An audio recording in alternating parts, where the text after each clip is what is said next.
Trust me. Weapon system activated. He's caped, cowed, and the coolest superhero of them all. Because underneath that batsuit, Batman only has his human strength and intellect to rely on. That and the greatest arsenal of crime-fighting weaponry ever devised. Perhaps you should read the instructions first. But just where does comic book science fiction end and scientific fact begin? All of the tools have some credible basis in scientific reality. What technologies are behind the gadgets in Batman's utility belt? And just how plausible is the Batmobile? These machines now, they do really work. Get ready for a real-life trip to the Batcave as we reveal the secrets behind Batman tech.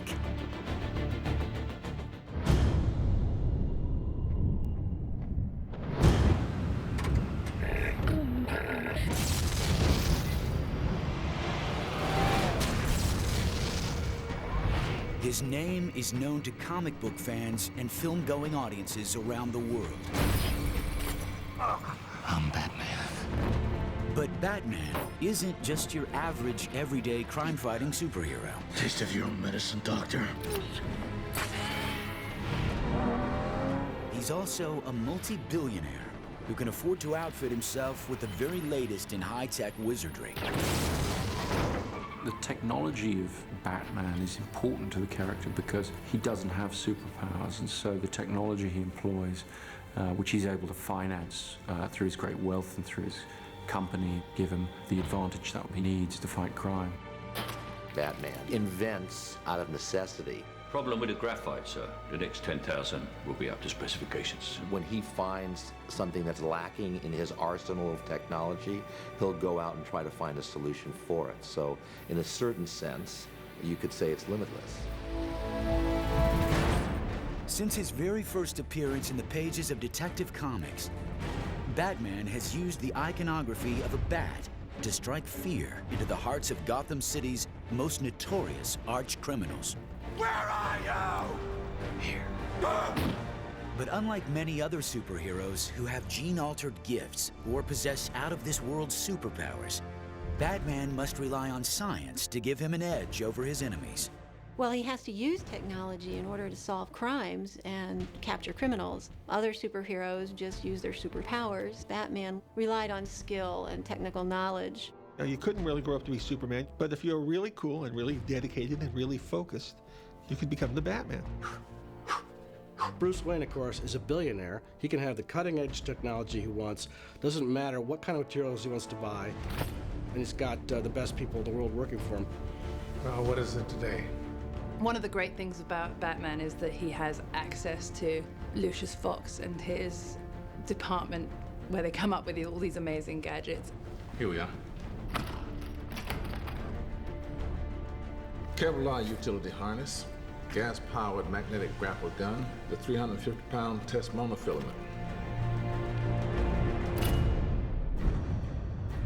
As envisioned by comic book creator Bob Kane in 1939, Batman was originally more of a super sleuth than a superhero. In fact, his first crime-fighting gadgets were not much more sophisticated than standard lockpicks, passkeys, and an occasional glass cutter. He was always on the cutting edge, but, you know, picks and cutters were probably the cutting edge in 1939. Much of the early stories, it was really the technology of convenience. It was what people knew. Comic books were written for kids in the early days. They assumed the audience was 10 to 12 years old at best, and they weren't worried about addressing the technology of the time because they didn't figure the kids understood the technology at the time. There were smoke pellets, gas bombs, things along those lines enabled to disable or confuse. These are the traditional weapons that Batman's able to pull out in order to achieve what he needs to achieve. But there was one weapon Batman refused to carry for nearly all of his crime-fighting history: a gun. He didn't carry a gun for very long because somebody quickly realized it was contrary to who and what he was. Here's a character whose parents had been killed by guns. A gun was anathema to him. It was something he really didn't want to touch. It was what had made him who he was. And it's much more heroic to solve the problem without simply being able to shoot the villain, but having to use your wits and your other abilities. Instead of packing heat, Bruce Wayne relied on other, more innovative crime-fighting methods. Methods that became increasingly sophisticated over the years.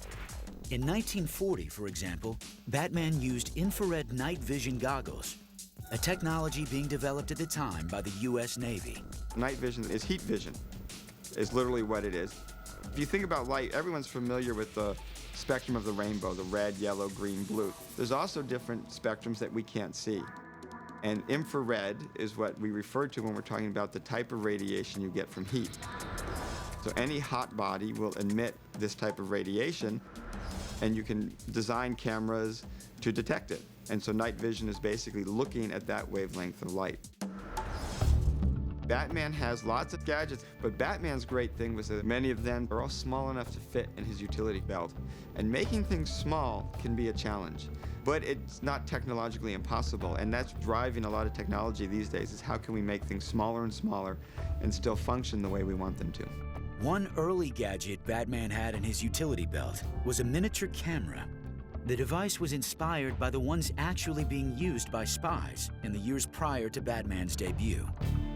Clandestine photography goes back into the 1930s with the commercial Minox camera. This was a camera that was invented in 1934 by a Latvian engineer by the name of Walter Zapp. His idea for the camera was a camera that could be held in one hand, but if you're not very dexterous with this camera, it does take two hands to cycle the film. In the commercial world, that's not an issue, but in our world, that draws attention, and we don't like that. Our challenge is to make a camera that can be easily concealed in one hand, small enough that it can be easily palmed. We want to be able to easily manipulate it with one hand, and while we're at it, we're CIA, we're always going to try to process improve. We're going to make ours take twice as many shots. This is the camera that did it. This is the agency's first sub-miniature document copy camera. A camera like this is like one Batman might have in his utility belt. In the late 1940s and early 50s, as the world entered the atomic age, Batman's use of real science literally rocketed into the realm of science fiction. In the 50s, a lot of the fiction was very science fiction based. So, you know, Batman had ray guns. They flew in spaceships and things like that. It was just reflective of the times. In Batman number 109, the Caped Crusader used a heat ray to detonate explosives floating in Gotham City Harbor. It seemed far-fetched at the time, and was. But believe it or not, the US military is currently working on just such a device to add to its arsenal. A heat ray is a low-frequency infrared kind of light, and the Army today is developing weapons based on heat rays, much like the one that Batman used. Called the active denial system, this non-lethal weapon directs high-frequency microwaves over distances up to 550 yards. Roger, I'm ready for a 100% shot, 3 seconds on the CLT. Its heat ray is about as hot as a light bulb and can penetrate the clothing of aggressors without seriously harming them.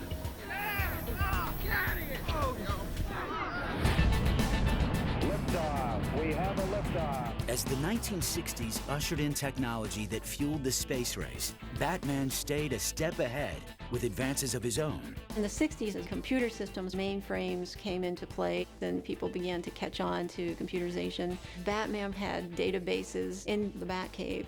The first visible manifestation I saw of what a computer could be was the use of that technology on Batman. I think that was true probably for millions of kids. And maybe I was inclined to be a technology geek and learn how to do the programming in the early years because of it. By the time the 90s came around, his computer systems were so sophisticated that he could tap into the law enforcement networks and keep on top of crime.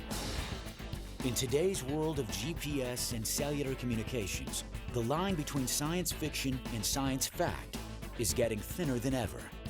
You want his science to be based upon something that is real technology as well. So therefore, it doesn't break the conceit that you can be Batman and Batman can exist in our world.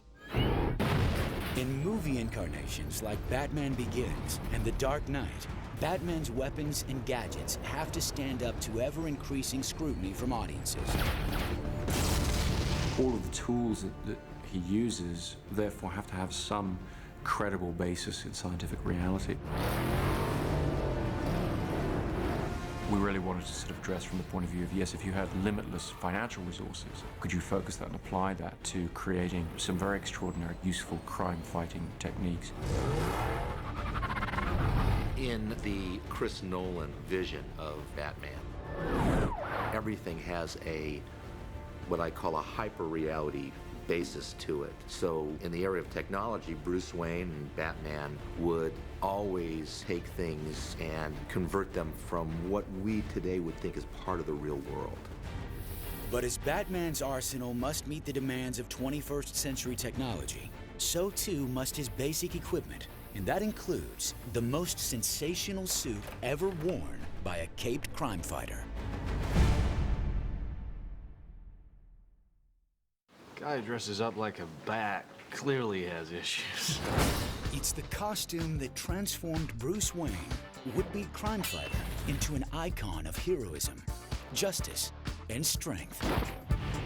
The Batsuit. The Batsuit has been a key part of its owner's mystique from the very beginning, but it wasn't always a source of protection. It starts as a symbol, a creature of the night, something to terrify. It's designed to make you A, anonymous, B, more than human all at the same time. Originally, Batman's suit was made of cloth. It could be easily torn and didn't include any special technology. The first evolution of the Batman suit takes place in the late 1950s. The editors felt that strange, weird new looks were part of how to sell the story. You would do stories like Undersea Batman, where there would be a special Batman costume just for going underwater. And that began the introduction of the suit as technology. Given the weaponry that he's facing and the situations he's created, you have to believe he needs more in his arsenal in order to combat the greater threat that he keeps on facing. The whole idea of it becoming essentially a suit of armor evolved over the years. The inspiration for some of the technology of the Batsuit was almost accidental. When DC artists added a yellow circle to the suit, one that looked like a bullseye, writers were inspired to add a new aspect to the outfit. When they started addressing the question of it being a bullseye, they took that opportunity to go, well, yeah, okay, then it is a bullseye. He wears Kevlar behind that section of the costume, hoping that criminals will actually fire at that, and it's bulletproof. Well, once you start doing that, the next logical question is, well, if you're going to wear Kevlar there, why aren't you wearing Kevlar under the entire costume? Kevlar bi-weave, reinforced joints. Tear resistant. This sucker will stop a knife. Bulletproof. Anything but a straight shot. Kevlar's cool. It's 5 times stronger than steel, and when woven in layers, like 3 to 7 layers, it will protect the body. Developed by DuPont in 1965, Kevlar material gets its life-saving properties from the unique way its synthetic fibers are woven. In Kevlar, you have a bunch of fibers that are interweaved with each other, and so as they get hit, they actually stretch. The individual threads are fighting against each other, and it can resist very large impacts and high-speed bullets without actually breaking. So if you have a suit made of Kevlar, and you want to know how close you can be to someone who's shooting at you, interesting question is less the range than the actual size of the bullet and the speed. And Kevlar vests can cover a wide range, and most, hand pistols and even some shotguns, Batman would be very safe against, even up at close range. In The Dark Knight, Batman's Kevlar suit gets an upgrade to the next level in defensive gear.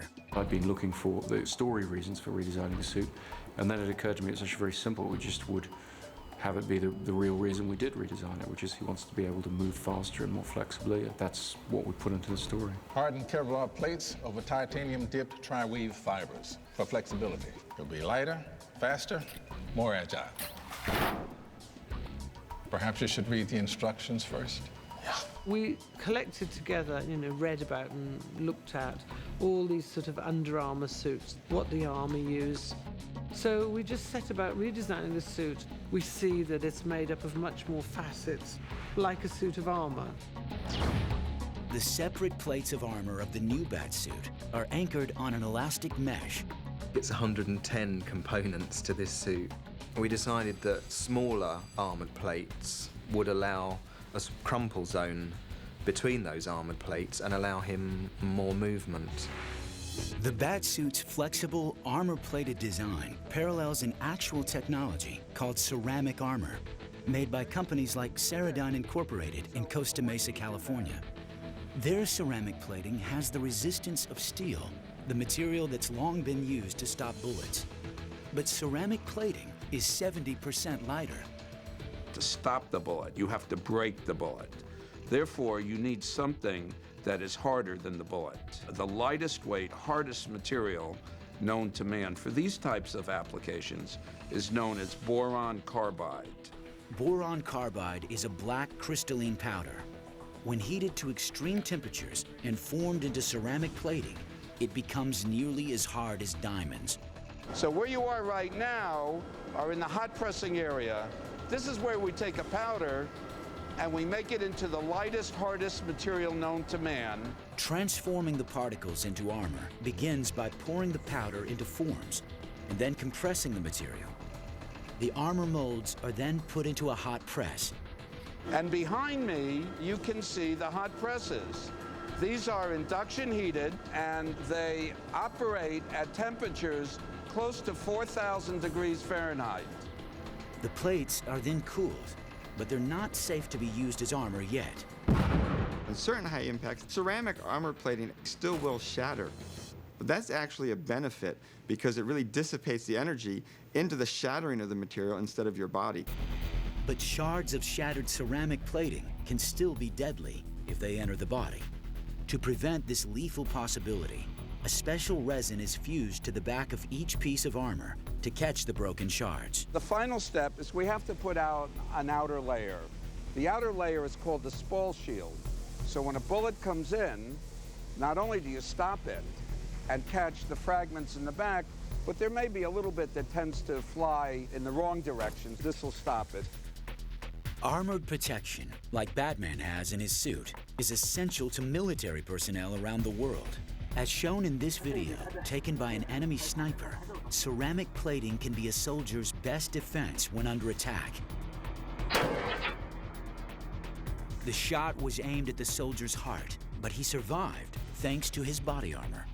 Development of the Ceradyne armor has resulted in thousands of lives being saved. You can hold the muzzle up against a guy's chest and pull the trigger, and we'll stop that bullet. For my opinion, you need to lighten up. Batman can not only take a bullet, he can also literally take the heat. Thanks to the fact that his suit is made of the real fireproof material known as Nomex. Nomex is used in firefighters' uniforms. Welders can wear it. Racing car drivers can wear it. Anyone who's at chance of being near a high flame situation or an explosion. When exposed to flame, regular cotton fabric ignites instantly. But clothing made of Nomex doesn't burn. It doesn't catch on fire, it doesn't melt, and it doesn't do any of the horrible things you think of when you're in fire, so that you can withstand fires for minutes without melting, burning, or igniting. Nomex is a fiber with built-in flame resistance.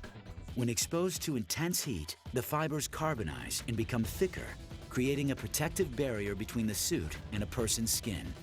Batman can basically walk through flames with this material, and the only thing he'll feel really is the heat. And if Batman rolls and falls and gets the fire out within a few minutes, he's certainly going to be fine. One of the essential parts of any superhero's suit is his cape, and Batman is no exception. But his cape benefits from a blend of real-life tech and the type only found in the labs of Wayne Enterprises. Do you have any lightweight fabrics? You know, I think I have just the thing. It's called memory cloth. Notice anything? Molecules realign, becomes rigid. What kind of shapes can you make? Can be tailored to fit in any structure based on a rigid skeleton. On first glance, the fantastic fabric seems like, well, a fabrication. But surprisingly, scientists say material with memory is in the works, and someday, items like Batman's amazing cape may become solid objects with the help of magnetism. One that's been under active development is something called magnetorheological fluids. You have a fluid with little particles in it that when you apply magnetic fields, they all line up and they become very, very stiff. The problem is the amount they move is very small. So you would need a lot of them to have any sort of effect on your cloth. But it is not something that's technologically impossible. It's just something we haven't figured out how to do completely yet. Okay, so let's say Batman's cape can harden into a wing. That doesn't mean he can automatically conquer the challenges of flight. Even real bats have difficulty accomplishing the feat. Bats are not very effective flyers. They're excellent gliders. The energetics involved in bat flight is really quite high. They're not particularly graceful. But Batman's method of flight doesn't involve the flapping motions used by real bats. If you look at the Batman films closely, you will find that he starts from a high location and gets to a low altitude through the use of his cape. And in this regard, the cape really is not a flight mechanism, but more of a gliding mechanism. If you have figured out how to make the memory fabric in this cape, it can give you the necessary lift to at least glide and float for some distance. The challenges you have to figure out are how to get enough lift to travel the distance he wants to do. It's the speed that he moves forward with that's key. So he might do it by falling enough distance and let gravity speed him up. And for that, he'd need to come from a high enough building.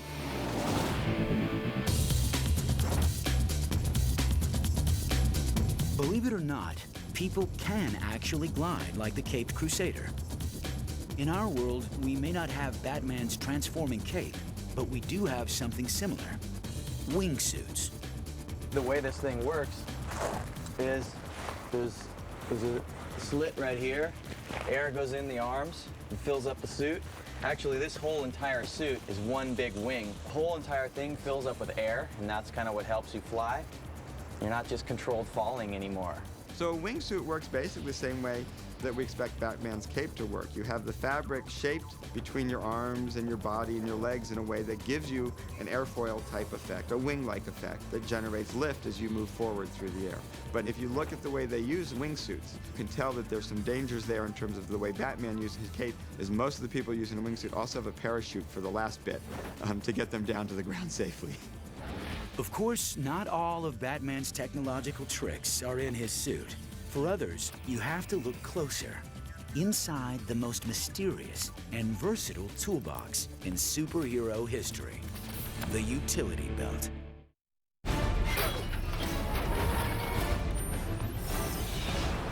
Of all the technologies Batman uses, there's one that's gotten him out of more tight spots than any other: his utility belt. Hasn't every kid who read these comic books had a utility belt? Didn't you have a utility belt when you were a kid? Batman's gadget-packed wonder is not unlike kits used by counterintelligence crime fighters, though Batman's belt is more compact. Batman used the technology that was available to him at the time.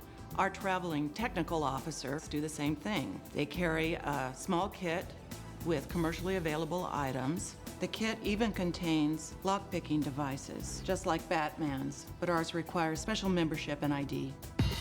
Over the years, Batman's utility belt has contained scores of gadgets, some of them more far-fetched than others.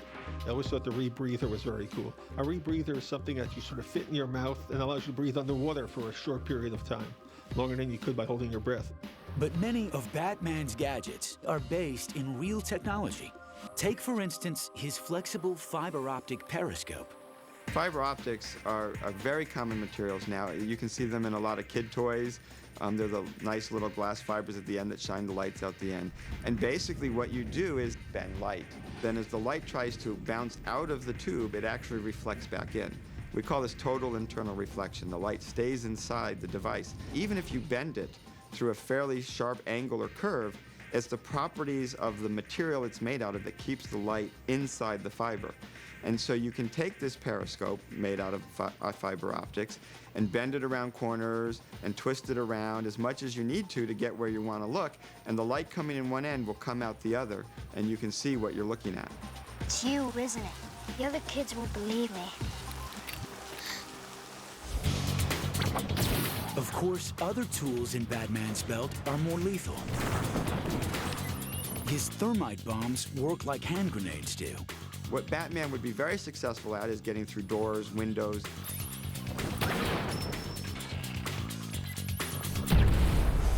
A more unusual weapon is Batman's signature Batarang, the Dark Knight's version of a boomerang. The Batarang was always my favorite. I always thought that was the coolest. Every kid in their own home is sitting there trying to build their own Batarang and see if they work. Each arm of a real boomerang is contoured like an airplane wing. When thrown, the rotating airfoils help give the device lift, similar to the way propellers lift a helicopter. A boomerang circles back to its launching point due to gyroscopic precession, a phenomenon that causes a spinning object to maintain its axis and direction as it rotates. Some of Batman's Batarangs have similar aerodynamics, but others, outfitted with cumbersome items like flashbulbs, cameras, police whistles, and bombs, might have more trouble getting off the ground. In Batman Begins, the Batarang was entirely reconceptualized as a martial arts style throwing star. The Batarang was a very early piece of equipment of Batman's, and we felt it was very important to sort of make that part of his belt, but it had to be a very high-tech version of it, so it's smaller, but it's still a pretty lethal weapon. Why bats, Master Wayne? Bats frighten me. This time my enemies shared my dread. But the most famous use of the Batarang in the comics is as a grappling tool, a device that has now evolved into a grappling gun. And like many others, this technology is anchored solidly in science. To have the grappling hook reach the top of the building, this is relatively easy. You're not looking at, I think, anything more powerful than some very simple spring-loaded guns, air guns, compressor things that you could easily imagine in the size of the handgun. Batman's grappling system also packs enough power to lift the Dark Knight off the ground and into the air in mere seconds. That much liftoff would take a powerful motorized mechanism, one that factors in both Batman's weight and speed of travel. If you look in the movie and estimate the speeds he's going up, you're looking at a power that's around 5,000 watts. To put that in perspective, typical light bulbs are 60 or 100 watts. So you're talking, maybe 50 times the power in a standard light bulb. That might sound like a lot, but it's not too bad. You can actually generate that power. And in fact, people have made devices that can pull people up. One of those devices is the Atlas-powered rope ascender, used by the US Army. The Atlas is really similar in a lot of ways to what Batman's using right out of the comic book or the movies. The system is designed to pull a very large load up a rope extremely quickly. It's great for rapid escape, search and rescue, all sorts of things that Batman's actually doing.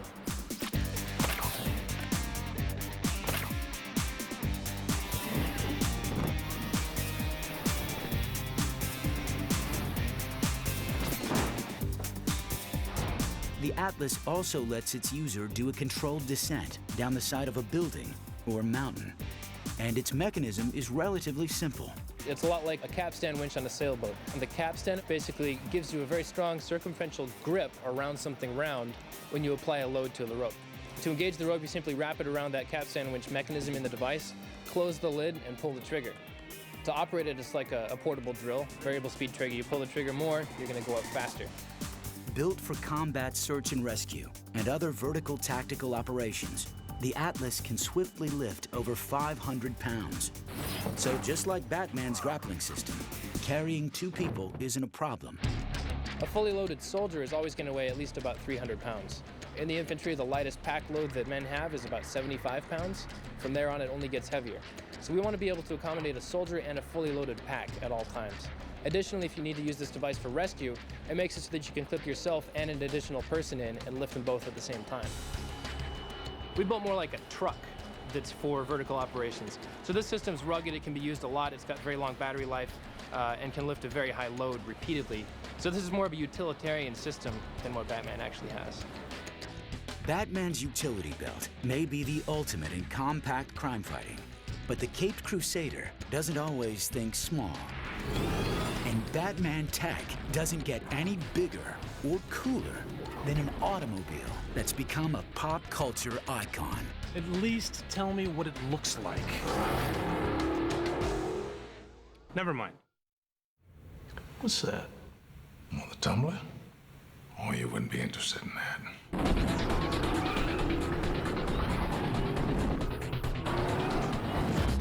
Since 1941, Batman has cruised the streets of Gotham City in a car that pays flashy tribute to his nocturnal namesake. But whether it's got scalloped fins, a bat's head battering ram, or a jet-propelled engine, the Batmobile may be the most coveted item in all Batman tech. I think the Batmobile had a major influence on me. I mean, I was fascinated by it. I wanted to drive it, I wanted to see it, and I think it kind of got me into cars at an early age that way. Artists and writers have kept improving on the Batmobile's design, with additions and overhauls reflecting car trends of the day. The ever-changing Batmobile. You know, you see a different Batmobile for every year. You see a different Batmobile for every generation. In the 40s, you had the big grill, which was kind of cool. The first Batmobile I remember was the Batmobile of the 50s with the huge bat fin on the back and the bat-headed battering ram in the front. It was big enough to be a tank. Then he got into the 60s and the car evolved to match the one in the television series with the atomic turbines. Then in the early 70s, it became a sports car. I always thought that was the coolest. I mean, the whole idea that this singular, unique vehicle belongs to a singular, unique character. So what do you think? Does it come in black? As Batman's enemies got tougher, so did his car. Make a color? It's a black tank. And no retooling of the Batmobile was more radical than the one showcased in Batman Begins. Hold on. Director Christopher Nolan and designer Nathan Crowley set out to create a 21st century ride.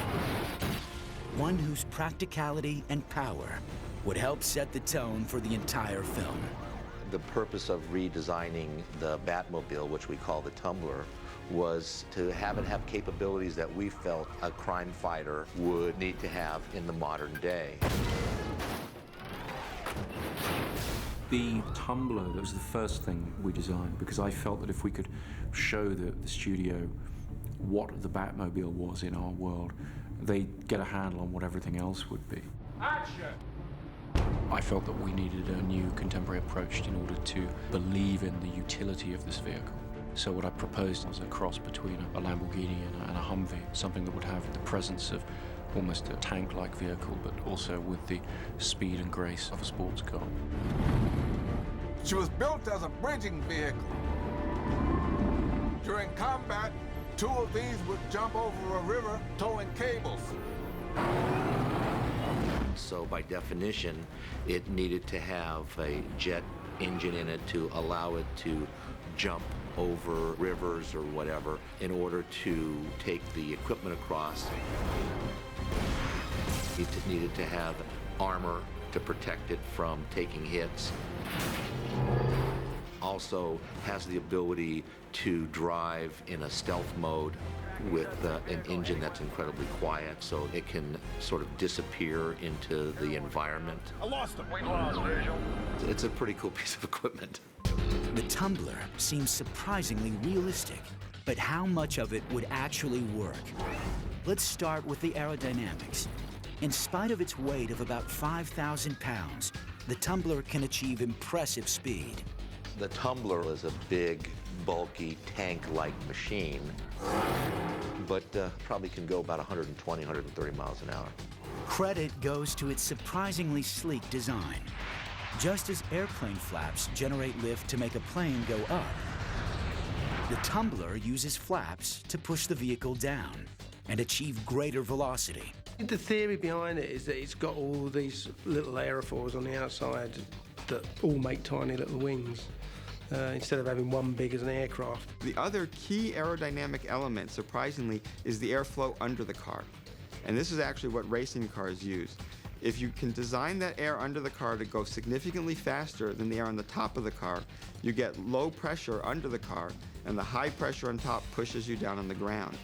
So if you want to understand how the Tumbler gains stability by having the air blow underneath it, you can just take a piece of paper You can generate high pressure on top and a low pressure underneath by blowing under the paper, and the paper will be forced down.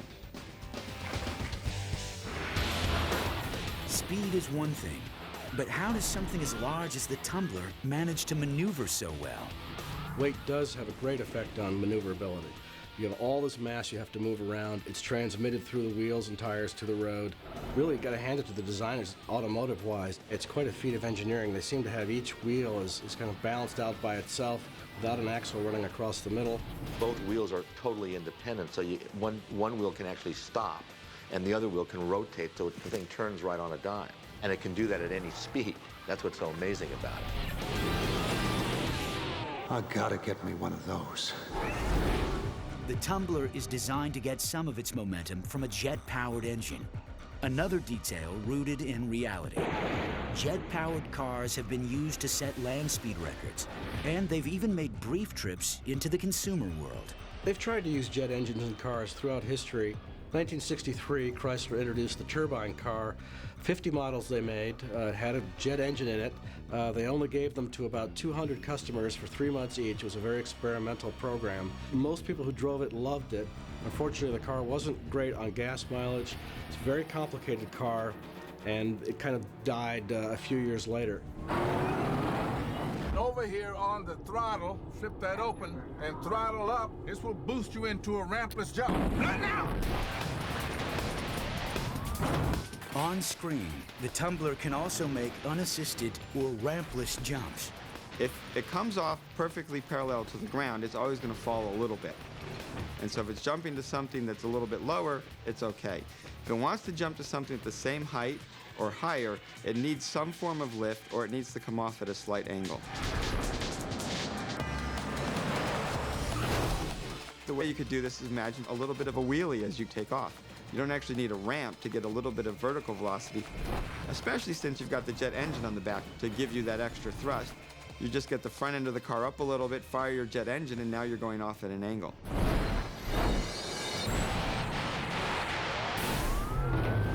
You know, we were confident that we could do some pretty amazing jumps and it land and drive off, you know, not the classic thing where the car jumps, lands, falls apart, and then you cut and put another car in and drive away. You know, we were proud of the fact that we could do all that and still carry on the sequence. If you had powerful enough hydraulics or electromagnetic shots up front, and then you had a very powerful jet engine that aimed down a little bit, you might be able to get enough of a leaping effect to go 10, 20, 30 feet in the air. The real danger is the landing. He's going to be landing at a very high speed. So the front end of the car has to have the stability and the shock system to survive that jump. And in fact, if you look closely, the Batmobile does some interesting thing. The front wheels extend, there's extra shock absorbers there, and when it hits the ground, it slows down over that longer distance that enables it to survive the impact. The Batmobile tumbler is certainly impressive, but the tech team at Wayne Enterprises isn't resting on its automotive laurels. These days, Batman's got a new and even more outrageous way to navigate the mean streets of Gotham City. Will you be wanting the Batpod, sir? In the middle of the day, Alfred? Not very subtle. The Lamborghini, then. Much more subtle. Over the years, Batman has used his technological know-how to create countless vehicles to help him fight enemies like the Joker. He's had bat planes, bat boats, bat copters, and even a vehicle that could go from the air to under the sea. 3 years after Batman Begins, its sequel, The Dark Knight, pushed Batman tech even further. One of the joys of working on a character who's been around for thousands of stories is you have to continually ask, how do I top this? The answer? The Batpod, a bold new vehicle that's part motorcycle and part lethal weapon. It's something which looks like some crazy Vikings idea of a customized motorbike. It looks formidable, and like everything with the movie, it works. It looks raw and it looks very extreme. It looks really powerful and dangerous. So I think that is it's sort of the bad boy, you know?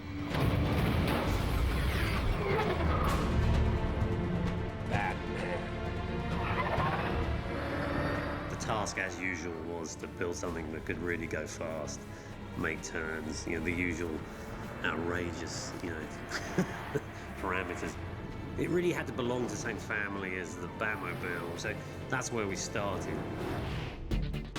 I hesitate to even call this a motorcycle just because it's so different from the way a motorcycle typically handles. I mean, there isn't really a seat. You're lying down on your belly and your legs are splayed apart 3.5 feet. Riding the Batpod in a practically prone position gives the Dark Knight an aerodynamic edge. The low-profile technique is frequently used by professional racers. Grand Prix motorcycle racers, whenever they get a chance, whenever they're on a straightaway, they duck down and they make themselves as small as possible, and it's that aerodynamic drag they're trying to eliminate. When Batman is down on the Batpod in that position, he's eliminating drag, and he's a lot less exposed, and he's also lowering the center of gravity, so he has more control over the vehicle. The Batpod weighs about 700 pounds. Because it's so large, controlling the bike takes extra skill, including the use of special handlebars, which act as arm shields. The steering of it was totally unconventional. You had these big cowls that came around his arms that he was more from his shoulder, actually, that he steered. Well, you want to use more of your body weight to turn a bike, and on this, you're gonna, I think that if you're not just using your arms and your hands placed on the handlebar, but you've got this action so that you're in these arm shields that help you sort of lean the bike in, that's gonna help you maneuver it. So that you're really forced to use your body weight to control it as opposed to just arms, because you'd have to be Arnold Schwarzenegger in order to be able to turn that kind of tire on a motorcycle. Besides the way it's steered, the Batpod is also unique in the way it's propelled. Well, the thing that strikes me the most about this is that where you would expect the motor to be, it doesn't exist. It's not in the middle of the bike. A standard motorcycle has a single engine in the center of the vehicle. On screen, the Batpod is intended to have not one, but 2 engines. And amazingly, one is tucked inside the hub of the bike's front wheel, and the other inside the back wheel. Putting the engines inside the wheels is being worked on actually by a number of companies right now. In 2003, a Swiss engineering team developed a 160 horsepower engine mounted inside 22-inch car tires. Known as independent wheel drive, the technology can also be used in motorcycles, though it works best when the engine is in just one wheel of the bike. The disadvantage to having an engine in both the wheels is that they have to be synchronized some way. Otherwise, if one's spinning faster than the other, of course, one's trying to push you too fast or the other one's trying to pull you too fast, they would have to have computer control. This is something Batman, of course, can afford, and he would have his perfectly synchronized, and that way he's got great traction because he's got engine putting power down and back, engine putting power down in front, all synchronized. He's good to go.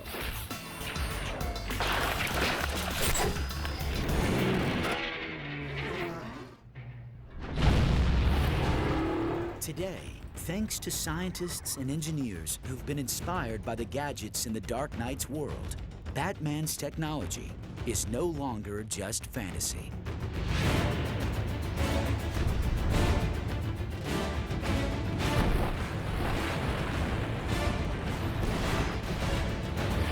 And I think much of the technology that comes out of Batman comes out of people who were fans, who are now scientists, inventors, designers. If you're a kid watching this stuff or reading about it, it makes you want to go out there and try to make things yourself. It's a seamless loop. The changes in the real world inspire the writers, and the writers and the artists in turn inspire the scientists and the engineers to dream. I've seen now what I have to become to stop men like him. From high-speed Batmobiles to fast-flying Batarang blades, and from armor-plated batsuits to supercharged grappling guns, Batman has set the standard for superhero tech. What I love about Batman is the sense that these things really are possible. I think that makes him much more relatable because Batman's very much a human being. He embodies that fantasy of a man who, through sheer self-discipline, turned himself into a heroic figure. I think that's just a very compelling myth. I never said thank you, and you'll never have to. The accessibility of Batman is because you don't have to be rocketed from another planet or have strange powers. All you have to be is the top of your physical ability and top of what your mind can achieve. And in doing so, you can become Batman.